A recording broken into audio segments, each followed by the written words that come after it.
right, good afternoon. Welcome to FauxCast. I'm the lab coat guy, Randall Lobb. Welcome to the FauxCast. There it is. Yeah, baby. Today we'll be talking about abs. I'm so saucy this afternoon. I'm feeling a little saucy today because, as you may know, my little brother is here. I see him, and it's appropriate that he'd be on FauxCast because he scupped right in with us. He is fit, that boy. Oh, he's so fit.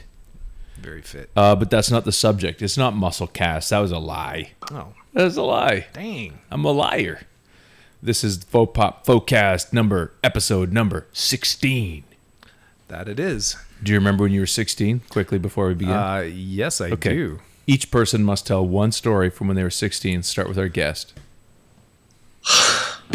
So here it is. My brother Rick Lobb, at Rick Lobb. He's a Twitter. If you want to Twitter, follow him up at Rick Lobb.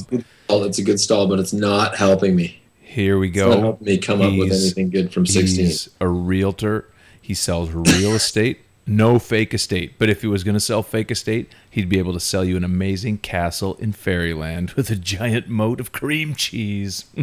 What you need to do is start with somebody who's prepared, meaning you. Hustler usually starts our story. Well, I'm never prepared because that's the trick. But he always starts our stories. Well, I can tell you, when I was 16, yes. I can remember this, and God bless my mother.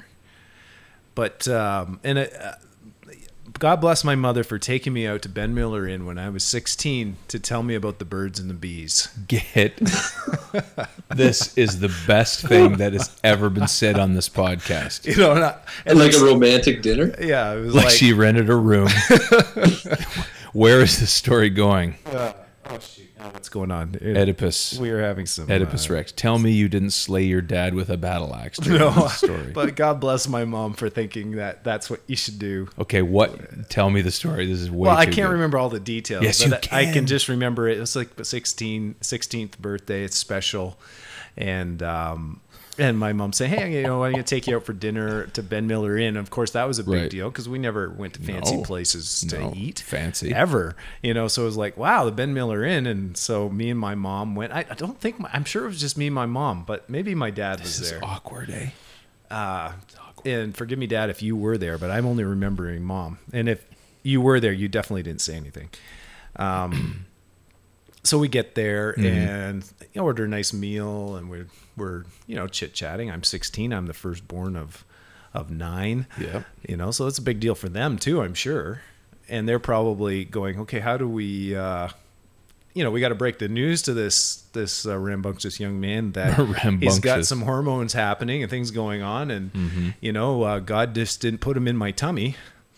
So wait a minute. What? Wait a minute. What I mean is that there was something called sex involved in procreating and creating the hustler. Let's just say this: you already knew about it. Exactly. So this is the whole point. Okay, so your mom thought you didn't. Yeah, and I thought that's kind of cute in a way, but naive. And of course, I think I was the only one of the family ever got that talk because ruined the situation quickly. They realized, okay, the rest of the kids know. What's going That's on. it. That's your story. I don't remember the details. Oh man! But when you said 16, I just remember that, and I have to say thanks, Mom, because it was really, really good lunch. What did you have? Do you remember? Don't remember. But I remember all I do remember thinking was, man, that's not a lot of food. It would have been awesome if you'd ordered a hot dog. Okay, so just you and your mom. Yeah. Lunch at Ben Miller. I think it was supper, and that's why maybe my dad was there too, but those details aren't important. It was just the fact that actually happened. It was so kind of old school that way, wasn't it? Yeah. Did she take you out in the buckboard? Yeah. The old pony. The old pony. We went up to the Ben Miller Inn. Up to the Ben Miller Inn. That is an unbelievable story. So that's all the details I have. But thanks, Mom, because I learned a lot, and I actually have a kid now, so it worked. It's incredible. All that knowledge, finally. I have 2 children, and my mom never took me to the Ben Miller Inn. Amazing how you figured that out. Well, it's hit or miss, isn't it? Yeah.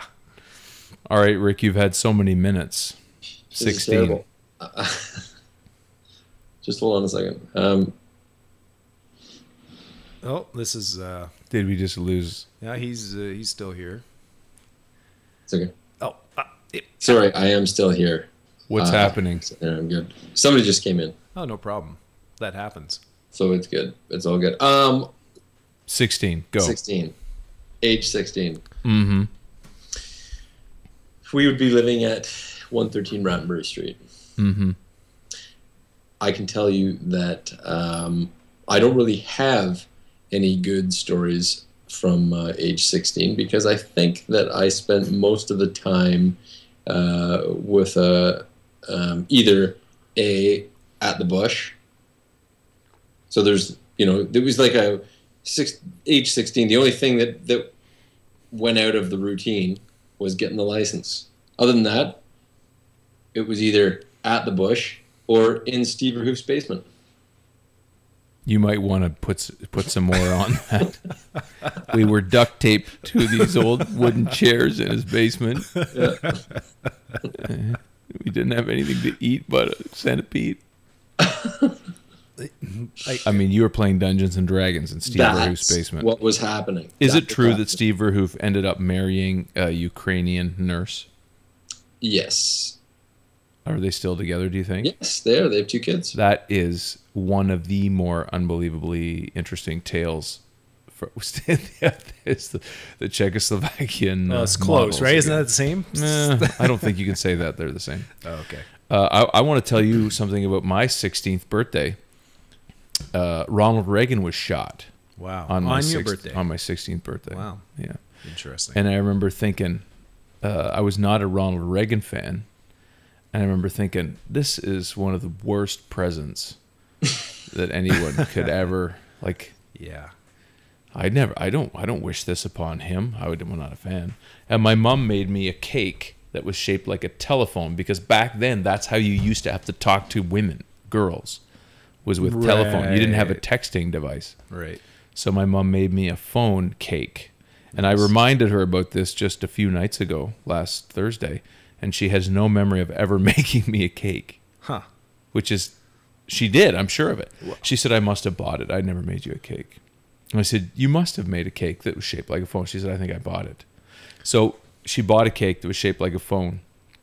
There is a slide, an Ektachrome slide of me standing kind of near the cake, and Claire Davidson is there, being the other end of the phone, I guess, is this the symbology. Nice. And she was my girlfriend at the time of my 16th birthday. So Ronald Reagan was shot by John Hinckley, and Claire Davidson was at my house, and we had a cake shaped like a phone. And I'm going to guess that we had lasagna for supper. I got one. Go. 16, get my license. Mm-hmm. The day I get my license, my full, like it's not my beginners anymore, it's my full license. That day, go out to the shop to pick up the GLC hatchback. Great little car. Great little car. Driving back, it's around probably 6, 7 o'clock. It's in June, so it's still quite light out. Pull up to where the here in produce market used to be. You know the one I'm talking about? I sure do. And look both ways and drive across. Don't see anything. Driving across the street. Right. As I am halfway across the road, I hear this sort of screeching sound and look in my rearview mirror to see a motorbike on its side, oh man, sort of skidding behind the car. Right. Oh my goodness. And then gets to the other side of the car where I turn to look and see this guy coming out of a skid, right himself, and then keep going. That doesn't even seem possible. It was Evel Knievel. I tell you, I don't know who it was, but I almost killed him. Wow. That would have been a good first day driving. That was the first day I had my license, and it was, what would Fred Lobb have said, huh? Exactly. Wow. He would have been, jeez. That is rowdy. I tell you, that's a memory from being 16 that that has stuck with me over the ages. You That know was a what? terrifying event. When I was 16, I got my license and I was driving delivery trucks for Dad for the shop. And it was a Dodge Ram, I think, and it was brown. And it had incredible pickup. Like you could hit the gas and it would spit tire, like spit gravel out of the tires, right? Or squeal. Yeah. And it was really, I don't know why it was like that, but I remember he said, I need you to drive a Haybine up to Burvey. And Burvey, where's Burvey? And in my memory, Burvey is like somewhere north of Prince George, British Columbia. It's in Ontario. I've never been there since, but Burvey felt like I felt like Lewis and Clark going out to the Pacific Ocean. And I was in this pickup truck, pulling a Haybine. Now, Haybine is offset, right? So it sticks out much further to the right of your vehicle. Right. So it's in the shoulder the whole time, unless you're driving basically on the center line, or even a little left of the center line. And then the Haybine is right on the asphalt. So I'm driving this thing to Burvey, listening to the radio, listening to music in this truck. And I took Andrew Davidson with me to Burvey. And there we were driving this delivery truck. I'd had my license maybe for 2 months or 3 months or something like that. Maybe a little bit more. And every time a truck would come or a car would come, I'd have to drive over and the Haybine would go in the gravel and it would swing the truck a little bit. Like it'd pull you. And you'd have to ride it back up. And you know, you think these days you wouldn't trust a 16-year-old to do that. No. I need you to go to Burvey. See ya. Yeah. Okay. Yeah. See you, Dad. I'm going to Burvey with this Haybine. And back up. Totally unsafe vehicle. And the whole time, Andrew is like white knuckling. Like every so often, every time I do that, he'd grab something. And then we'd be normal and he'd grab something. Dad knew what he was doing because 16-year-old, like when you're 16, you're fearless. Yeah. You don't care. That's right. Yeah. And you don't care if your 16-year-old dies. Maybe you think, he's a bit of a dick, so good riddance. Yeah, that's right. You know, I mean, I like him fine. It was a different time as far as license and driving goes, especially for us rural types. Oh, you've been driving We for were already years. driving since we were 13 or 12. I don't know if they have field cars anymore, but you remember field cars? Yes, So there'd be like some farm family and they'd have a field car. Oh, yeah. for sure. And you'd tear it around in a field. Around, head out to the field. And everybody knew how to drive. Yeah, I mean, I was driving at 13. My mom would pull over when we got to our side road and say, "Hey, you want to drive?" And I would always drive those 3 miles home, kind of thing. Right from 13, I was, "Hey, Mom, can I drive?" Did you have a voice like that? "Hey, Mom, can I drive?" Because you weren't allowed to have puberty yet because you didn't know. You hadn't been to Ben Miller. That's right. So I had no idea about the other You had 3 years. facts of life. But by the time 16 came around, we all probably got our license that day, and it wasn't the same as today where you have to go through so many hurdles, right? But you had to do still 2 tests, right? You had your beginners, I think. Correct. You had your beginners, but And you then could you do it got all your on the same normal. day. Could you? Yeah, for It was sure. just booking it, wasn't Yeah, it? you could totally Just do a it all matter the of- same day. Get your yeah. beginners, and then 10 minutes later, get your full-blown license. I failed it the first time. You did? Yeah, I did. I went to a yield sign, and I looked both ways, and I drove through. And he said, "You didn't stop at that yield sign." And I said, "Nobody stops at that yield sign." And he said, "Well, you have to stop. It's yield." And I said, "Come on, common sense would dictate that you don't stop." Isn't that? I would actually have done the same thing because in my mind, yield means that just kind of slow down, look, make sure Yeah, nobody's nobody's coming, and keep coming. going if Well, there's nobody coming. But then I argued because I was 16 and I was a dick, right? Like that's when my dad sent me out on that journey with just a little, canteen of water and a Haybine. I got another good 16-year-old tale. I got a job working at a restaurant called Bartlett's in Clinton, Ontario. I think my camera's not good for this shot. There we go. I got a job working at Bartlett's, and Bartlett's was a restaurant, and I was a dish pig in the back. And I think I was there, this being my second or third day. It was, I believe it was a Friday, and or a Saturday, and it was night. And the owner, Mr. Bartlett, was outside of the kitchen in the restaurant part, sitting on a stool. And the other owner, Mrs. Bartlett, was in the kitchen. Or it was the other way around. That's right, other way around. So he was sitting outside on a stool in the restaurant part. She was in the kitchen, and she said to me, "I need you to go out and do the garbages in the outside, in the restaurant part, and sweep up and all that." I'd get out there and he'd say, "I need you to go back in and do the sinks." And I said, "Okay." And I went back into the kitchen and she said, "What are you doing?" And I said, "Mr. B just told me," and she interrupted me and said, "I told you to go out and do the garbages and sweep out there." So I turned around and I went back out and he said, "What are you doing?" And I said, "Mrs. B just told me to come out," and he cut me off and he said, "Go back in and do the sinks." And this happened twice. So on the second, or maybe even 3 times, the third time I went back to do the sink, and she said, she got right in my face and she said, "I told you to go out and do the garbages and to sweep, and you're back here again. What's wrong with you?" And I said, "I've only got one job that I can do at a time. I'll do this one as quickly as I can, and I'll go back outside. I'm not trying to be a jerk," right? Like I said, he keeps telling me to come back in, and you tell me to go out. I'll just do this, and then I'll do that very quickly. I'm very sorry. And I was being very, nice about it. I didn't say it the way I just said it here, but I was basically saying, "I'm sorry, I'll just do this one, and then I'll go back out." So the next day I come in for work. It was a Sunday, and everybody was doing this, like, when I came in, like, "Oh, there's the guy. There he is." And I went to the back, and there was a woman that I worked with. She was the cook, and her name was Ina. And every time I'd go in, I'd go, "Hi, Ina." And she'd always say, why do you laugh like that when you say hello to me?" She didn't realize hyena. Anyway, this is how dumb I am. I go, "Hi, Ina." Anyway, Ina says, you're in trouble." And I said, "Why am I in trouble?" And she said, "Did you have a problem with Mr. and Mrs. B last night?" And I said, I think they had a problem with each other, and they didn't. They were arguing, I think is what it came down to, and that's why they weren't in the same room. And I was the proxy.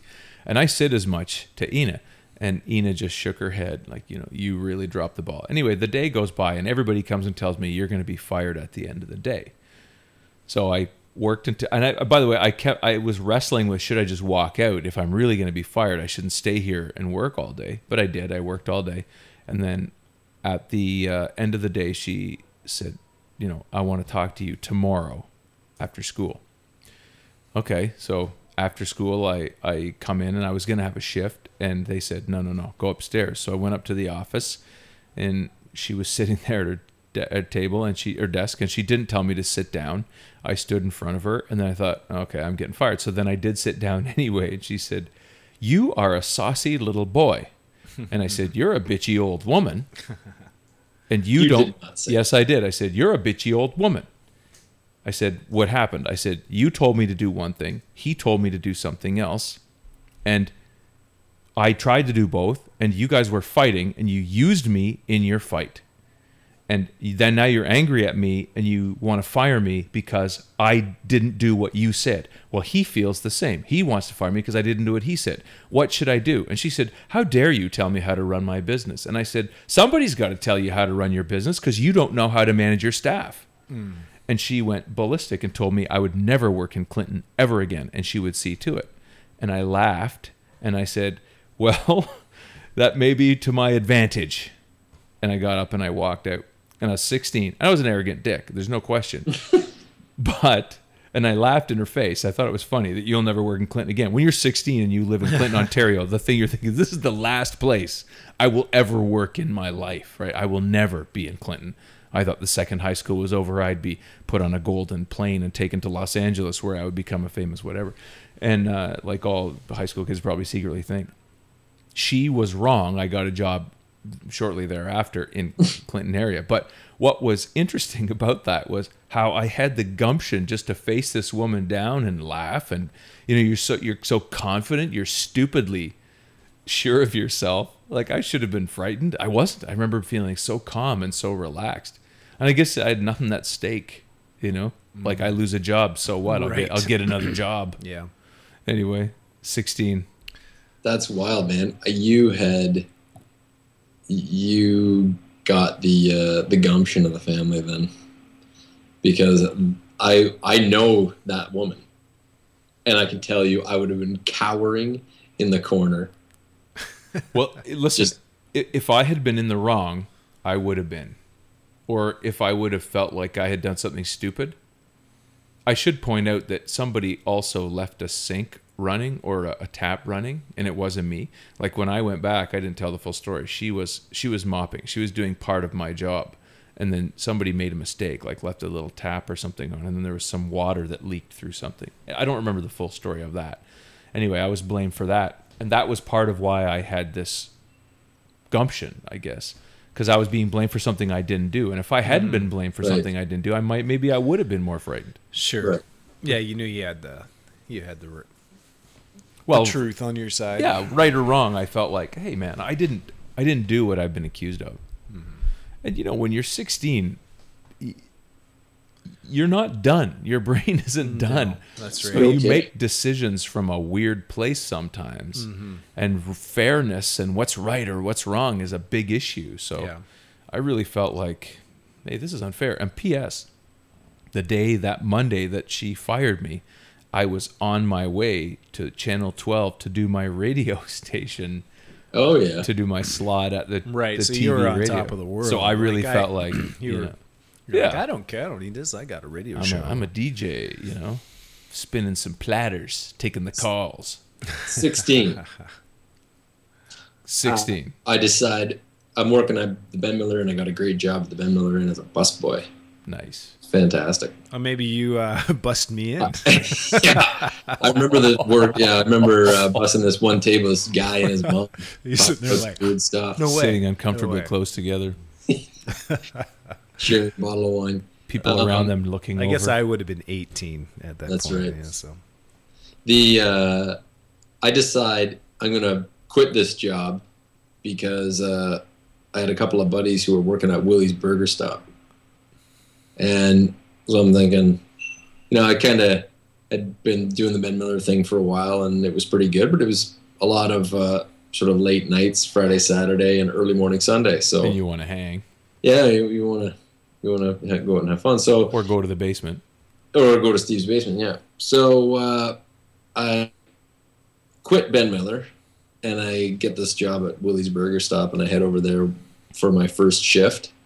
And the guy is there, and I think there's somebody working out front, but I can't remember who it is, and I'm going to cook some food. I'm going to learn how to cook.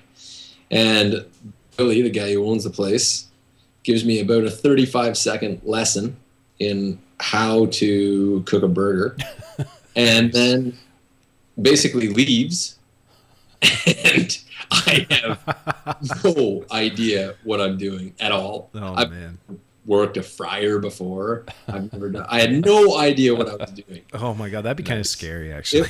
It was absolutely horrifying. And luckily he didn't leave the premises, but he wasn't in the kitchen. He was over. They had a house on the other side of this the restaurant. Anyways, he was over there. I don't know what he was doing, and it was just brutal. It was absolutely brutal. And that night, I'm biking home, and I'm thinking, what in the hell did I just do? How do I get out of this? Quit my job. Quit there, called Ben Miller, begged for my job back, got it. That was that. One day. So you just did one day there? One shift. One shift. What did the hustler do for work at 16? It's fun. I was just thinking about that, and I'm thinking at 16, I might have been a little bit younger, but I didn't really, because I really didn't do any major kind of job until I was out of high school. So it'd stand to reason that at 16 I was working for a neighbor. I mean, I lived out in the country, so you did jobs like for the neighbor when they needed to do hay or the worst job in all history. Those kind of things. But there was a regular little job I had with I'll leave his name out of it, but it was a neighbor just around the corner, and he was an old man, and he was probably in his 70s, maybe even older, and he was very hunched over and very slow moving.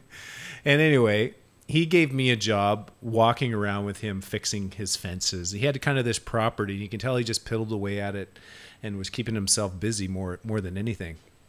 And my job was basically just to kind of follow him around, and I'd tack in little little nails into the fence and help him repair it and around the property.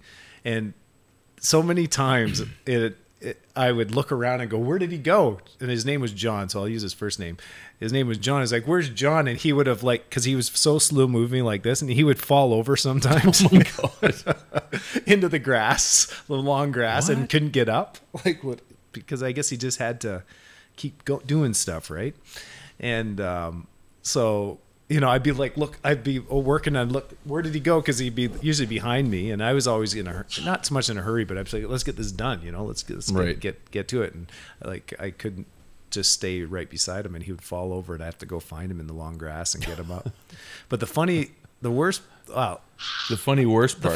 part of it was like he kept track of my hours in this little paper book with a pencil. So he would write down, okay, Mark, that was 4 hours today. And of course, and I'm still like this today, I didn't ask him, hey, how much am I going to get paid or anything, right? Right. Before I thought, oh, this is great. I got a little job. It's only, you know, a bike ride away. And so I remember getting my first paycheck, and he had it all figured out, and he had pulled out his pencil and paper, and it's like, okay, looks like we've got 8 hours this week or this weekend, and times $2 an hour. Yeah.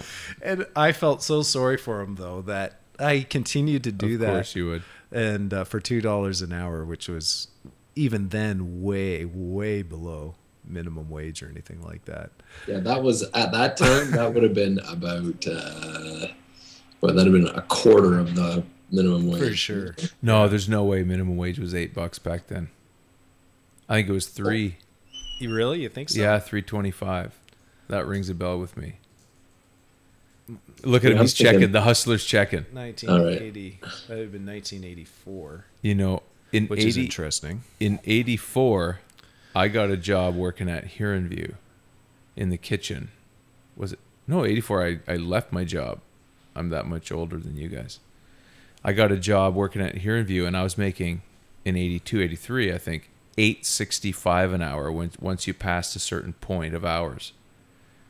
And I remember Mom and Dad saying that was made more than they made. Nice. Yeah.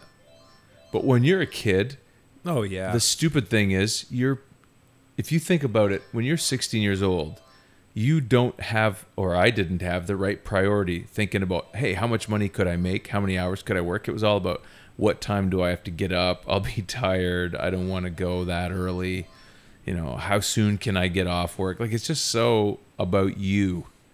That's the frustration for me.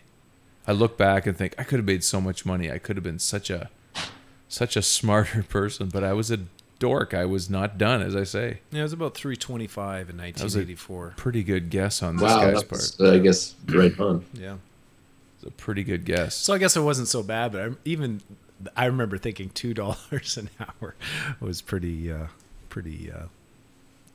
Well, $2 an hour might have been, you know, not too far off the reality. Now that I put it in context with the times, it's not that much lower than minimum wage. So, you know, the other thing about 16 that you might remember is having dates and being able to drive and have that freedom of taking, like if you had a girlfriend before you were 16, when you're 16, all of a sudden it's way better. It's amped way up. Yeah. For Just sure. One more quick thing about work. Yeah. 16, classic rock picking age. Oh yeah. Going out to a farm, the Keys farm out near Varna, picking stones. Randy Keys? I don't know. I think it might have been his grandparents or an uncle. Picking stones all day. Yeah. And then at the end of the day, they're not supplying you anything, except when you're dying of thirst at the end of the day. Right. You can take a nice long drink from the hose. It's been lying out in the lawn. Yeah. Warm plastic nice water. And warm. That warm plastic water's good. Yeah, that warm hose water. Well, look, if you want to talk jobs, anyways. I think you got to mention haying and how bad haying was. Oh, so bad. Yeah, we all did that, did we? So I don't know if Rick did it when he was a kid. I didn't do it much. We did it recently within the last 3 years at Todd Baker's dad's place. You did. I wasn't there for that. That would have been good fun because it was so awful. Yeah. The worst And part that was about haying straw. was all the marks on your arms, the itchiness the day after. I always wore a long sleeve shirt no matter Not how me, hot. man. I was in shorts and short sleeve shirt.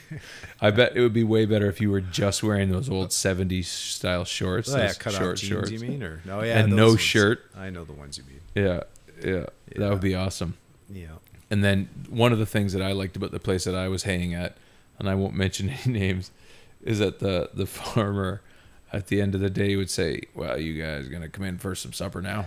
Yeah. And you go in for some supper, and he says, we got some supper, but we got a real special treat. We got strawberries with goat's milk." And his daughter had just milked the goats that day, and it was fresh and still fresh and nice and warm with your strawberries. And she is looking at us across the table and just blinking her eyes like, "I milked those goats myself for you boys." And I realized he's auditioning Of course. for his daughter. I remember looking at Fred Radley, and Fred Radley looked at me, and I thought, "You win, Fred. I'm out of here." Oh, I always try to get out of God, going that for goat's the milk. dinner. Yeah, there they are, right there. You nailed it. Yeah. That's the smell of goat's milk, warm goat's milk, warm enough that it still had hair in it. And on top of those strawberries. Now, fresh picked strawberries, freshly milked goat's milk. Too rough. Yeah. I probably wanted Joe Louis and chocolate milk. That's probably what I would have liked. I was always very antisocial. I think I always got out of it somehow. It's like, oh no, I got to get home or something. I didn't want to. Yeah, well, I would always try to do the same Just give me thing. the money, please. But he's Thanks. your ride. Yeah, well, I could always bike. All the jobs I had, it was within biking distance from my house. So Well, we could have biked, but I was probably too fat and lazy. I'll take you home. I'll take you home at 7:30, boys. You know, you get home at 7:30. You've been there all day, and you feel like my day's all gone. I lost my whole life working at this scary was good place. for you. You know, working, learning what it's like to It's work. terrible. Working's terrible. I don't know if people realize how bad work is. You know, though, those kind of jobs now, I think they're sort of like they're kind of fun. Well, Because- I would say they're not fun, but go ahead. Well, you know, like, I'll speak for myself. You know, I spend most of my time now in front of a computer screen, Right. sitting here. I mean, I did carpentry for quite a while, so that, and I kind of miss that too. In the same way, I'm talking about missing just getting out into the good old outdoors and doing some hard labor. We did it that day at Todd's place, and Yep. we had fun. But I found the next day I could. Well, I had arthritis. I did. Yeah, never mind. That's Yeah. a different You- issue. Yeah, no kidding. But that was just 2 years before I had my hips replaced. Yeah, And crazy. the next day I woke up and I felt like I'd been shot in the back. It was awful. It was terrible. And the funny thing about it was when we were doing it, the whole time, I guess that's kind of what Mark's getting at. We were laughing, like throwing bales and laughing and Yeah. enjoying Because it. usually you were with a crew of friends, like, hey, you want to go hay this weekend? Like, you get guys, and you kind of had, you had different kinds of friends. You had your friends at school, and then you had your friends that just for the fact that they lived next to you in the next Right. farm down, which we weren't on a farm, but we were in the country right by all these farms. So you'd have all of these neighbors that were the same age, and you'd hook up on your bikes and Other feral children. yeah, thrown around with- basically, explore creeks together and all that kind of thing. But you usually end up haying with them, and so it was always a lot of fun. You talk about picking stones. Do you remember a Picking teacher named stones, yeah. Mr. Jefferson? Oh yeah. Did he Big ever have you go mustache. and pick stones at his place? The Tom Selleck of teachers. No, I never did. I picked stones out at his place, and he would drive the tractor, and I would sit on this thing at the back, and then he'd drive to a point. I'd jump off, pick a bunch of stones, throw them in the trailer, the wagon, I guess is the word. Anyway, afterwards, we'd go into his place, and we'd sit down. He'd play some music, and he'd have a beer or whatever, and we'd have a couple sandwiches and chat. And I liked picking stones at his place because you felt like you're a man, right? Here's this For sure. man, and he's just talking to me like I'm a person, and he's a teacher, and kind of blur the line between teacher and friend. I just thought he was awesome. And even though, 5 hours or whatever it was, picking stones at his place, I didn't do it that many times. I felt like, yeah, we really formed a bond. And the next day you'd be at school, you'd walk and see him in the hall, and you'd think, Hey, man. hey man, you and me picking some stones. I've been behind the curtain. Exactly. I know. Yeah. I've seen You're your just house. a normal guy. Yeah. is a funny feeling. And it was again this idea of men work, doing this work. Yeah, and maybe if we went and did it right now, so someone called us up and say, "Hey, you want to go pick some stones and do some haying?" Well, we'd be we might be excited about the thought for initially, but it might soon weigh on us. Yeah, after doing 8 hours of it, we probably would be like, People who grow up in the city have no idea about picking stones. It's so bad for your brain when you look at the size of the field and you look at the number of stones. Oh yeah, it's such a terrible feeling. Yeah. Yeah, it is. I would feel like I am unable at the best of times. I don't even know how I can be a writer because I can't separate myself from the outside, like looking at the whole task from the outside. So I couldn't just pick stones and have my brain go blank. And then there's another stone, progress. There's another stone, progress. I could only see the whole field at the same time. And I would have this wave of hopelessness. Like, we can't pick these stones. This field is hundreds of acres. It's never going to get done. We're never going to get the stones. We're never going to get them all. And they'd say, Dave would always say, you just got to get one stone at a time. I'd be like, there's one stone here, but there's another one there. And there's another one there. And then look over there. Oh my God, you were totally the wrong guy for the job. Yeah, I was paralyzed by the number of stones. But the same with haying. Yeah. Like haying was a little better that way. Well, you're mowing, you get to the top, right? And you could see and you feel like you're going to make that progress. But I remember there'd always be like, you'd hear the tractor coming. What do you mean? There's another wagon? Wait a minute. Guys. Yeah. There's another wagon. You're always hopeful for a break, right? Yeah. You're like, okay, maybe I'll get a break. And do you remember the feeling of air when you come to the door of the mow and you get that air that hits and you're like, oh my God, it's oxygen. That's what that is. I remember that. Yeah. Such a feeling. And it would be 190 up in the mow, and it's only 90 outside the mow. So when that air would hit you, it feel like it's so cold. And the guy in the tractor would say, "It's hot. What are you talking about?" No, you don't understand. This so feels true, nice. Actually. Yeah, I can relate to that. And they bring out lemonade usually. Well, then the farmer's wife comes out with lemonade, or the farmer's daughter, who's just milked a couple of goats, comes out. Some strawberries. And she had those short shorts on too. No, she didn't. No, she did not. Not where I was hanging. Well, I think she did in my world. Really? Yeah. She was wearing those Adidas short shorts. Those Adidas short shorts. Those are all the rave, for sure. You know, the thing about those is nobody looks good in them. No, it's and never true. did. No, I guess we must have thought so at the time. Well, we were all thinner back then. That's true. I think we imagined. Because I definitely had some pairs of those. Yeah, sure you did. The stripe down. I think we all imagined Chrissy from Three's Company. Right. That's what's in your head. Mm-hmm. So every girl we think is Chrissy, and every guy, I guess, must be Jack Tripper then. Yeah, but I guess somehow that didn't work.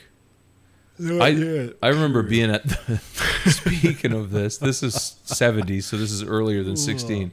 I remember being at the bowling alley, and I remember doing my Fred Flintstone style bowling, like, you know how you try and come up with a good approach. Yes. And I remember wearing polyester Adidas track pants, the old kind that were like webbed. Do you know what I'm saying? Yeah. Like they gripped at your shins, but then they flared up a whole bunch at your thighs. Right. And I remember saying, I'm going to do like this special Fred Flintstone bowl. And I did a bowl and I slid across the floor and I got polyester nylon burn on my knee. And I think this can't be true, but I melted a hole in my pants. Does that seem like that could have happened? It seems like it could. And I remember having a big mark on my knee and thinking, I hate Adidas. They burned my leg. And then I remember seeing someone with the shorts on and seeing the 3 stripes and thinking, stupid Adidas. I got a burnt leg from my Adidas pants. And of course I was fat. So it was maybe this part of the defense of wearing those pants. Yeah. I don't think that story went anywhere. Oh, no, but I remember seeing that thinking. It seems to me that I got burnt by polyester once too. So such a weird. I think you're right about that. I totally missed the 70s. And I totally can relate to the trying to do the Fred Flintstone thing at the bowling alley. You did that too. The twinkle, you'd kind of like try to do the tippy toes up in your toes. And the reason we did that, at least the reason I did that, was because I'm a bad bowler. So at least that would justify the points fact for style. Overcompensation. I was like, it's because I was fooling around. That's why I didn't get a strike this time. And the next time. I never did that. I don't think. I remember. You had to overcompensate on the approach. That's right. Do you remember John McLeod? Yeah. I remember he had a wrist brace for bowling. Whoa. Yeah, no. And I remember when he got that, I was like, that's not even fair. Like, that was going to be the difference, He's just going to get a strike every time because he's got that wrist brace. And I remember him doing his approach, and I can picture his little cross-leg approach, and he had this way. It was so awesome. Oh man, I'm telling you. Last night I had a little dinner party, some people over at the place, and we were talking about the 70s. And when I say we were talking about the 70s, I think that meant that I was talking about the 70s. But if you think about, like Rick, for example, born in 71, you don't really have the 70s. No. You just have the 80s, really. Mostly 80s, yeah. Yeah. Yeah. It's too bad. Have a few of the late 70s. I remember some of the late 70s, but yeah, for the most part, high school in the 80s was the. Yeah, for sure. Yeah, I'm probably more on Rick's side. I'm right in between you guys, I guess. Yeah. Yeah. Well, I remember. On the podcast, anyway. I remember Rick from the 70s as being a little kid that we would defend from Mom. So, like, he'd do something wrong. And by the way, he was like a suck. Like, it's hard to imagine. Brutal. And Mom would say something like, no, you have to eat these vegetables. And we'd be like, leave him alone. Right. Don't make him eat vegetables. Leave him alone. Yeah. Yeah, it was brutal. Yeah. But you're not a suck now. That's what's... No, I actually got out of it somehow, which is lucky. I got lucky. Got out of it. Why do you think you weren't a suck for very long? I have no idea. We never beat it out of you. Like, we were never even mean to you, ever. I know. I have no idea. Maybe hanging around, like, the group of friends that I had maybe sort of pulled me out of it. I don't know. But I was, in serious danger of becoming, like modern children. Yes. Yeah. That was me. Exactly like modern children. Yeah. But it's so terrible. It's true that he was a suck when he was little. That's probably because he was the youngest. That's right. Were your brothers and sisters sucks? Yeah, I think. Did you suck them up? I don't know if they were, because I kept them tough. You were mean to them? In a nice way. I was mean to them in a nice way, because I always thought, I'm going to tease you till you stop reacting. I had these little things I would do. It's like, Micah, say, for example, he always lost his temper when he was little. So I would tease him till he lost his temper. And then after he lost his temper, I would say, now, if you didn't react to me, none of this would ever happen. I blame you. So you're dropping lessons on those kids. That's right. Next time I tease you, just don't react, because the thing that makes me keep teasing you is the fact you're going, stop it. So if you don't say stop and just go, whatever, then I'm not going to tease you anymore. And then he would do that, and you would keep teasing him. That's right. Because that's exactly what you do. That's my point, right? No, but then next time he would not react, and you'd keep going, and then he'd eventually break. You said you weren't going to. Well, I guess you're going to have to wait longer next time. So I guess I really did. Like, it was something I had in my mind. Like, I'm going to tease these kids, make them tough, so that they don't react. So I guess they weren't really sucky at all. I don't remember them being too. I don't. The telling story is that probably if you said, Rick, when was your brother ever mean to you? He'd say, that time when they were playing D&D in the living room in the front there, and when I wanted to sit and watch and he wouldn't let me stay. Sure. Yeah. That's probably the only time, isn't it? Yep. Yeah, we all have stories like that as big brothers. Yeah, but there's no story. That's the point. That's the only story. I just didn't want him to stay. Yeah. Because I was trying to protect him because they were going to say bad words. Sure. Good man. And I was like, no, you can't stay. And he's like, I just want to stay and watch you guys play Dungeons and Dragons. You can't stay. Go to your room. I remember that, doing that stuff to my little brother. Our sister mentioned something, and I remember watching this, but I don't remember her version of it. Apparently, The Exorcist. She was talking about you forcing us to watch The Exorcist. I don't remember that. and us not wanting. She said, now I remember watching The Exorcist, and I remember being absolutely mortified, like terrified for months after. That is cruel if I did that. And she says that you were getting us to watch it with you, and we'd try to, we'd have a pillow over our head, or we'd be hiding our head, and you'd be like, no, you gotta watch. Well, I don't remember that. That is abusive. But I will say there's one element of that is consistently true with my nature, and it's that I want to be scaring people. Right. I want to be around scared people. You want to see the reaction. I don't know why. It's because I don't get scared enough myself or something.